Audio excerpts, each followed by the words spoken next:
Hey everyone, welcome back to my another video, and in this video I will explain you about the final project of the applied data science, which is the last and the final assignment for this course.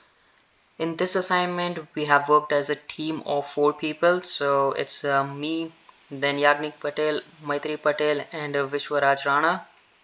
This project is divided into several tasks and I will go through them one by one. Starting off with the task 1, which says successfully import data into pandas data frame.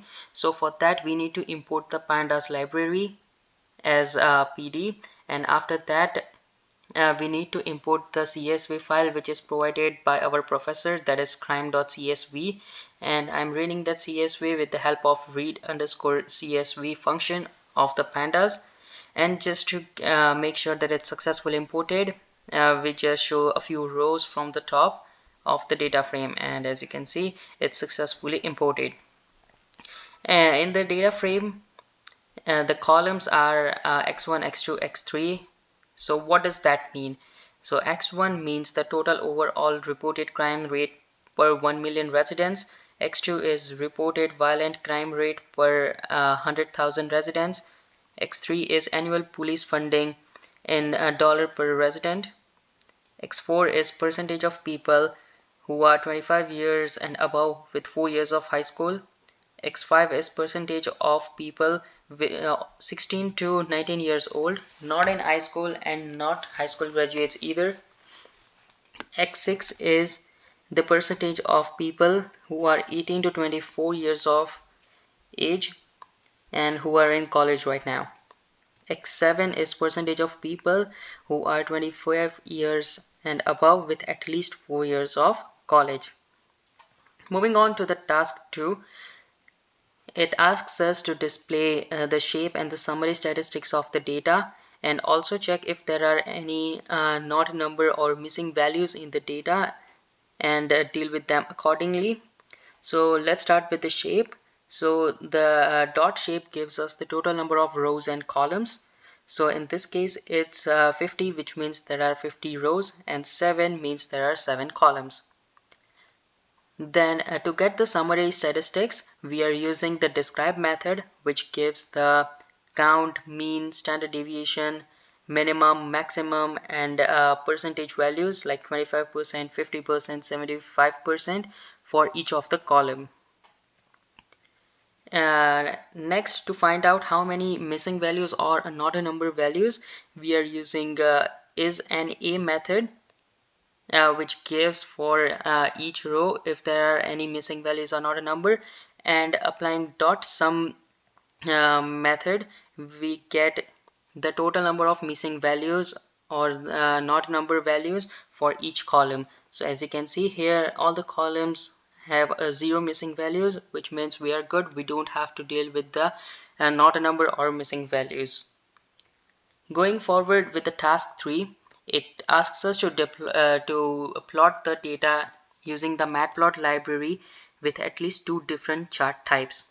So for that we need to first get the matplot library and using the inline, and after that we are using the plot method and defining as the hist as the kind for the first graph. And to get a wider range of the data we are setting the beans, which is equals to 50. So as you can see here in the graph, it's pretty much not visible in the graph, but as I zoom in you can see the values for each of the columns x1, x2, x3 and so on.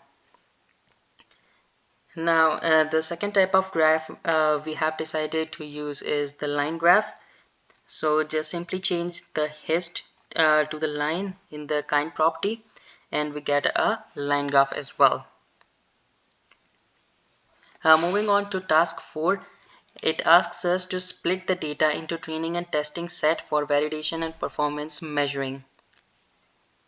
Because in this assignment we are dealing with the linear regression, which is a machine learning algorithm. So for getting the prediction we need to first divide our model into training and testing. So for first and foremost we are defining the data and the target. For this project, we have just decided to take the x1 as the column for our target data. So first of all, we are defining the data as ilog, which means we want to get the data from a specific row or column. First of all, we want to get all the rows, so we are putting just the column. But for getting the rest of the columns, we are using 1 colon 7, which means we want to get the from column index 1 to column index 7. And in the target, we are using just one row, that is the first one, x1. So we are just putting the row as 0, so that's the 0th index of column. Next, we want to split the data, so we are using the train test split from the scikit-learn library. And next of all, we are defining the train data, the test data, the target train, and the target test. And we are dividing the data and the target as a 0.25, which means that 75% will be our training model and 25% will be our testing model. In the test 5, we need to train a linear regression model using the scikit-learn library with the training data. So for that, we need to import the linear regression from the scikit-learn.linear model, and simply defining a linear equals to linear regression to get all the linear regression functionalities. After that, we are putting our models, the data train and the target train, in the fit method for our in the linear regression to get some predictions. After that, we need to test the trained model with the testing data and make some predictions. So for that, I am defining prediction equals linear.predict. The predict method gives us the prediction by passing the testing data. So the data test will be our testing data for this model. And just to get the brief data for prediction, I'm just printing it here and getting the array. To compare with the actual value and the prediction value, I'm just simply printing the target test as well. So as you can see in the next part, that I also made the comparison chart to kind of match the differences between the original values and the predicted values. So as you can see in the graph, some of the values are pretty close to each other, but some of them are actually more far away from the original values. But that's fine, because in most of the cases we are getting the similar values or the nearby values. This is for the comparison purposes only. It was not asked in any of the tasks, but to get a clear idea, I just put that in a form of a chart. The last and the task of this assignment is to check and display the performance of this model with the mean squared error.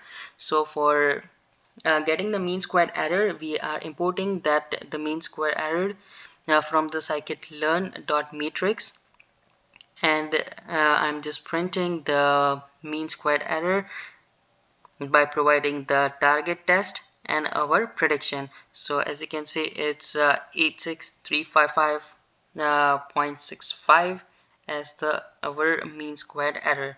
That's pretty much it for the final project of this course. Thank you so much for listening, and have a good one.